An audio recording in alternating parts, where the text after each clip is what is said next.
Now, when it comes to movies or video games, swords get all of the glory and all of the glamour. But another weapon that's been incredibly important across the world throughout history, in fact, prehistory, is the axe. Whether it's the Viking type axes, or whether it's North American tomahawks or Indian axes or various African axes, there are numerous types of axes which have been incredibly important to the history of warfare. So in this video we're going to look at some obscure and lesser known types of battle axe. So axes of various sorts have been used around the world since prehistory. Obviously in the Stone Age there were axes, and going all the way through the Bronze Age, into the Iron Age and into the modern era, and even today, even in modern battlefields in Iraq and Afghanistan, even certain types of tomahawks have been used as tools, and in some cases as weapons as well. So axes are still being used as weapons today, and as I said, swords get all of the glory, but axes are an incredibly important type of weapon, and even as a weapon, sometimes in certain applications for certain purposes can be a better weapon than a sword. So here we're going to look at some unusual axes that haven't got much attention, and maybe you won't have heard of all of them. But before we delve into that, we're going to look at the fantastic sponsors for this video, who are Skillshare. Now, in the last couple of years, so many things have changed in the workplace, and also this being the beginning of a new year, 2023, a lot of people are thinking about, where am I going with my life? How am I going to improve my chances of moving my career where I want it to go? And that's where Skillshare can play a massive part. And I've got a fantastic offer for you right here. Now, you've probably already heard about Skillshare for things like photography, film, movie editing, and also illustration. However, there's a bunch of other things you can learn on there as well, which might relate to your career. The traditional 9-to-5 job is not for everybody, and also you might be wanting to break out of that, and Skillshare offers you a bunch of opportunities. If, like me, you're self-employed and you work at home, you'll be having to learn new skills all the time because you have to do everything. It could be anything from crafts or physical skills all the way through to things like finance or illustration, or even better time management. There are brand new classes being launched every single week, and the entire catalogue is available with subtitles in French, German, Spanish and Portuguese. Now, as someone working on books and of course running a YouTube channel and martial arts classes, a couple of things that are really important to me where Skillshare has been super useful is both in keeping my body in shape, particularly my joints, I'll come back to that in a second, and also my illustration skills. I've been studying a course which has been very useful to me on illustration by Jazza Brooks, and it's called the 28-Day Drawing Challenge, Anatomy for Illustration and Comics. And this is useful for me for all sorts of potential training guides, notes for classes for myself, but also with a view potentially to books in the future. Now, the other course I've been working with is Bulletproof Your Body, 15-minute daily yoga classes. And this is brilliant for me because I am of a certain age, and because I'm doing regular physical exercise, but my joints aren't what they were, it's really important that I take care of my body. And yoga is a really good way of doing that. I don't have time to attend a yoga class, but I can spare 15 minutes a day at home. So Skillshare provides those classes for me in the comfort of my own hand, so to speak, or in my garden, in my living room, wherever I like. You can jumpstart your goals for 2023 right now with this offer. With that link below, you will get 7 days of Skillshare absolutely free. And then if you sign up after that, you get 20% off the rest of the subscription for the year. So what's to lose? Go and check out that special offer right now, and you can go and have a look at Skillshare for yourself and see what is on there that might be useful for you and taking forward your goals for 2023. And thanks once again to Skillshare for sponsoring this video. So thanks a lot for sticking with me. Now let's get back to the main content of this video. Let's look at some obscure or lesser known types of axe. How many of them will you know? Post in the comments down below, and remember to click like and subscribe, and let me know whether you knew about this type of axe, or indeed if there's a type of axe which I've skipped over which you think I should have given some attention to, because I might look at it in a future video. So first up is the Norwegian peasant axe or farmer's axe, and these were known, I believe, in Norwegian as the bondøks. Please excuse my pronunciation.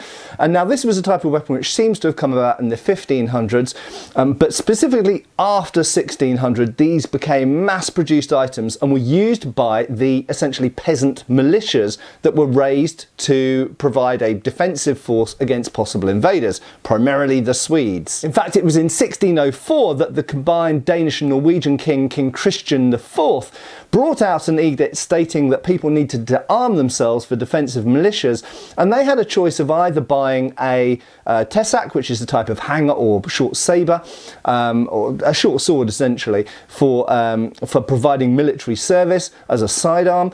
They could either buy this from the crown, or they could, in many cases, arm themselves with an axe, and this was seen as a completely acceptable form of sidearm as well. Now, the characteristic feature of these axes, which makes them different to others, is the strange curved shaft and angle of the head.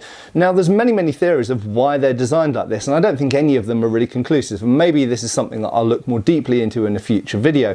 Some people have suggested this gives more of a slicing cut. Why would that be a good thing with an axe? I don't know. Perhaps it's to make them slightly better to be used against cavalry, which might be applicable when fighting the Swedes. There are many theories, but we basically don't know. Now, the heads of these axes do seem to owe some of their design to earlier, should we say, Viking era axes found in Norway. However, they don't seem to have been a direct descendant necessarily, and they are something very particular to the 17th century, to the 1600s. That being said, they do seem to have had their roots in the 1500s and were still being used up until about the year 1800 even. So these were standard farmers' sidearms, very iconic weapon used by the farmers of Norway in the 17th century for defensive purposes by the militias, and a very iconic and rather overlooked weapon. Next up is the type of axe used by the Soto people, most oftenly found in Lesotho and neighbouring areas, and this type of axe is particular in that it has a tang. So most axes, just grab one here, most axes, as you'll see, have a socket whereby they go around the shaft. But more rarely throughout history, there have been certain types of axes which, instead of using this socket arrangement, have had various other ways of attaching the axe head to the socket, either a socket a bit like a spearhead that goes on laterally, or a tang, and this is the case here. So with the Soto axe, it has a tang at the back that goes through the shaft and is then bent over at the back to secure it, a bit like how a tang goes through the grip of a sword or a knife. This type of blade is made of iron, it's usually locally forged, and these types of axes were used in conjunction with and alongside types of club, types of war club, and usually used with a large shield in the left hand. These are fairly light, not particularly big weapons, they're fairly thin blades, so quite quick and nimble, and they're particularly characteristic of South Africa, and this particular type very commonly found in Lesotho. They were often also seen as a sign of status, and so we see photographs from the 19th century of chiefs often holding types of axe, including in South Africa in Zulu and Matabele communities as well. The axe was seen as high status, it had a large amount of iron in it, and very often the shaft would be decorated with wire, which very often was traded with Europeans and was brass wire and was braided into elaborate patterns and wrapped around the shaft. So for the next axe, we're going to go to India, the Chota Nagpur region to be precise. This type of axe, which actually goes by a number of different names, but I've most encountered these in the antiques trade being referred to as bulova axes, and you'll see that they're actually relatively long for an axe. So if I just grab a tomahawk as a comparison here, tomahawks are pretty much at the smallest end of the axe spectrum, and obviously big axes can go up to the size of two-handed Dane axes. For a two-handed axe this would be short, for a one-handed axe this would be very long. So these were predominantly used two-handed, but could also be used one-handed with a shield. So in that sense they're a sort of hand-and-a-half axe. So fairly long for a one-handed one, and you'll see that the blade is very long on it, and you have this sort of moustache, comedy moustache shape, which is designed to stretch out the amount of available steel or iron in the blade to the maximum length of cutting edge. And some of these are extremely long. They come in various different shapes. They don't always have this exact same moustache shape. There's sometimes differences to the shape of the cutting edge. Sometimes it's more pointed outwards at the middle. Sometimes we have differently shaped points at either end. And you'll notice that the shaft is relatively thin actually for an axe, and this of course differentiates this from a wood chopping axe. This wouldn't last very long at all if you tried to chop a tree down with it, but for a fighting axe it's relatively light and nimble, although I have to say it's very top heavy, as most axes are. It balances in fact within the blade length there. Many of them also have this additional element of a thrusting spike at the top here, which is a nice adaptation. Not all of them, but many of them do. And this one is actually decorated brass. You can see there it's got some very attractive decoration all around it, and then with an iron spike at the top. And many of them also have this decorative element at the bottom, which I think it would be tempting to say that's a counterbalance, but I don't really think it is. I think it's primarily there just for your hand to feel where you get to the end of the shaft so your hand doesn't slide off. It's not really providing any notable weight or balance. The shaft is usually made of a form of hardwood. Very occasionally they're made of bamboo. I do actually have a bamboo example as well, but this is a form of solid hardwood, and they are cylindrical, as mentioned, and fairly thin. And also, because you've got a fairly thin socket here, so the socket doesn't have a lot of vertical height, we actually have a reinforcing strip of iron underneath, and that means that when you get lateral forces here, it's not going to snap through the wood of the top of the shaft, or at least it's going to help prevent that from happening. This is a feature we see exactly on Viking axes, on Dane axes, as found in the Museum of London, dredged up from the River Thames from the 10th and 11th centuries. So this was a feature that was found on a number of axes throughout history, because that is a weak point of an axe, the point where the socket joins onto the shaft, because it can snap the shaft off there. So reinforcing, very interesting. So the Chota Nagpur region in India is famous for these axes, and they come in a variety of shapes and sizes. Usually used with shields, but also used sometimes two-handed by themselves as well, as an alternative to the sword, and more affordable, cheaper to produce than the sword, but still have a lot of effect on the target, of course. So staying in India for the next type of axe, this is from an area of northeast India called Nagaland, where the Naga people use this particular type. In fact, they have a wide variety of specific weapons for them, including certain types of sword. And this type is known as the dao. Now, dao is an interesting word because it means sword or single-edged knife in various different languages, whether you're in China or whether you're in Burma, which the word da comes from dao. There's lots of related words which refer to an edged implement. And this type of axe, it has to be said, is almost like a cross between a sword and an axe because of the way it's constructed and because of its look. Instead of having the blade on the side of the shaft, the blade projects from the top of the shaft. So in this sense, we could see it almost as a form of short-bladed, long-handled sword rather than an axe. But it is generally regarded as an axe, so I've included it here. The Naga people engaged in what was known as headhunting at the time. They were quite militaristic, and they had a wide variety of weapons, as mentioned. But this particular type of axe they're quite famous for. It's relatively cheap to produce, but also gives a good reach and is relatively nimble depending on how heavy you make the head. The heads can be of various sizes and shapes, but they generally have this rectangular form projecting above a relatively straight shaft, sometimes with a turned out bottom at the end to stop your hand sliding off. And very often the shaft is enhanced in decorative effect with hair. The blade is connected to the shaft via a tang which goes into the shaft rather than a socket, and therefore the shaft would be prone to splitting, but the top of the shaft is often enhanced with decorative braidwork around the top, which serves the dual purpose, firstly of decoration and status, but secondly of reinforcing and binding together the top of that shaft to prevent the tang from splitting it open. So this type of axe is peculiar and particular to the Naga people of Assam and can be found from Burma all the way across to Nepal. And next up is the absolutely formidable and scary looking Igorot people's axe from Luzon in the Philippines. So this is a Filipino type of axe, sort of axe. It has some elements almost of a billhook of it, so you'll notice that the front cutting edge there is concave. Now there is some debate about whether this weapon was primarily a tool. It can be used as a tool and a weapon. However, it's famously used as a weapon, and it's used by headhunting groups as well back in the day. And now this obviously combines elements of various types of weapons. In some senses it's a bit like a pick, like a war pick, almost like the spike on a war hammer, because it's got a penetrative point there, in fact two. It's also got this concave cutting edge, so it's a bit like a bill hook or a sickle, and of course it also has a chopping element which projects in front of the main shaft, so it's therefore like an axe. But in overall silhouette it is basically like an axe, so I've categorized it here as an axe. Now the construction of this is also very interesting. It's got certain elements about the design, apart from the head, which I've just spoken about, which in itself is quite unique. In fact, I would say it is unique, utterly unique.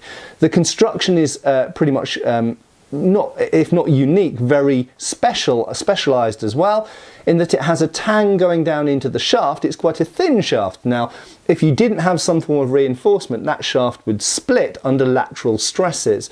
So the tang goes down inside the shaft, and then there is a sleeve or tube, usually of iron, sometimes of other materials. You could make braiding, and I'm sure earlier versions probably were things like braided rattan, but later versions certainly, and most of the versions you see in museums today, are an iron tube encasing the area in which the tang goes inside, and therefore making for a very solid construction, because that tang through lateral stress can't break out of the iron tube, and that keeps the shaft held together. And in a sense, that also means when you're fighting against other people with edged weapons, something very common in the Philippines, as many of you will know, that means that the top of your axe shaft is now reinforced against the cuts of their weapons as well. Also, the final thing to mention about the particular design of this very unusual weapon is the little projecting lug that's usually, not always, but usually just in front of the hand.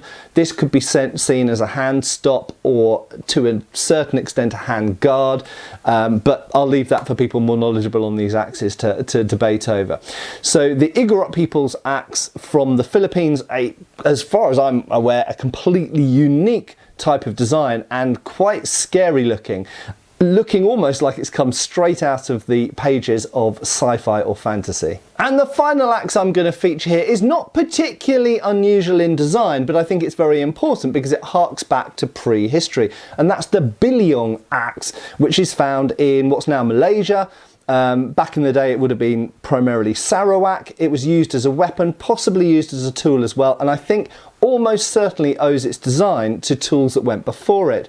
And the reason I've put it last here, and the reason I've included it, is because the blade, much like certain types of African axe, has a tang which passes into the shaft. But if we look at the particular shape of the shaft and the way that it's attached, we actually know of Bronze Age axes from Europe that were made in almost exactly the same way. So I think it's a fantastic example of using modern or relatively modern ethnographic weapons to sometimes look at prehistoric weapons from other areas, because technology is technology, and people, given certain materials, certain conditions, certain contexts and needs, often come to similar conclusions, and that is the case with the Biliong axe. It's a very, very simple thing, but if you look at the angulation of the axe head to the shaft, the way that the shaft tang is fitted into the shaft and the shaft is reinforced with braiding, this is a very similar solution to how Europeans sometimes fitted bronze blades to wooden shafts. So the Biliong axe from Sarawak, which I suspect that quite a few people watching this video won't have heard about before. Thanks a lot for watching. In the future I will look at some of these axes perhaps in some more depth. I'll try and get some original examples to show in front of you, like I have done with a couple of the things here. Also, I will be looking at other weapons from specific areas, so I might be looking at weapons of the Philippines, weapons of Sarawak, because Sarawak has some very interesting weapons as it happens, you know, particular areas of the Middle East, let's say Syria or whatever. If there are particular things you'd like me to look at in future videos, a particular area, a particular type of weapon, then you're always very, very welcome to post below with your suggestions and requests. And hopefully I'll see those and it will result in a future video. Thanks a lot for watching. Check out all the links below, and I hope I'll see you back on the channel really soon. Cheers, folks. Thanks for watching. We've got extra videos on Patreon. Please give our Facebook a like and subscribe if you haven't already. Cheers, folks.